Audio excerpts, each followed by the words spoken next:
આમ આદમી પાર્ટીના કાર્યકર્તાનો જાહેરની અંદર રજનીકાંત વાઘાણીને ઉધડો લીધો હતો।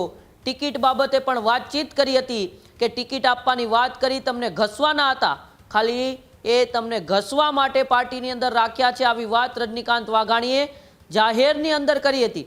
અને તેને લઈને જાહેરમાં જ્યારે મનોમંથન શિબિર સુરતની અંદર યોજાય ત્યારે આમ આદમી પાર્ટીના એ કાર્યકર્તાનો આક્રોશ, કાર્યકર્તાની વેદના આપણે કહી શકીએ, એ વેદના બહાર નીકળી હતી। અને સમાચાર એવા પણ સામે આવી રહ્યા છે, ગઈકાલે એ જ કાર્યકર્તાએ આમ આદમી પાર્ટીની ઓફિસમાં લોકસભાના જે ઇન્ચાર્જ છે, આમ આદમી પાર્ટીના ધારાસભ્ય ગોપાલ ઇટાલિયાના ખૂબ નજીકના ગણાય છે, એ રજનીકાંત વાઘાણીને ઓફિસની અંદર જ લાફા ઝીકી દેવામાં આવ્યા।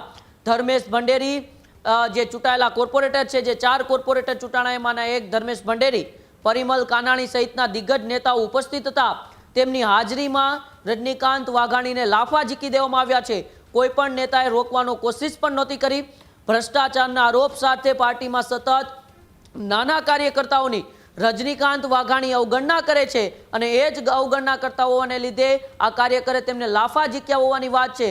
રોહિત સુતરિયા નામના એક કાર્યકર્તા, જેમણે 2 દિવસ પહેલા પણ જાહેરની અંદર રજનીકાંત વાઘાણીનો વિરોધ કર્યો હતો, એ જ કાર્યકરે લાફા ઝીક્યા છે। અને આમ આદમી પાર્ટીના નેતાઓમાં ગણગણાટ શરૂ થયો છે કે જે થયું છે એ સારું જ થયું છે। રજનીકાંત વાઘાણી જે રીતે પોતાનું એકહથ્થું શાસન સુરતની અંદર ચલાવતા હતા, જે રીતે રજનીકાંત વાઘાણી નાનામાં નાના કાર્યકર્તાઓની અવગણના કરતા હતા, તેને લઈને રજનીકાંત વાઘાણીને અત્યારે સહન કરવું પડ્યું છે। આ જ પ્રકારની તમામ અપડેટ જોવા માટે ન્યૂઝરૂમ ગુજરાતને લાઇક, શેર અને સબસ્ક્રાઇબ કરવાનું ભૂલતા નહીં।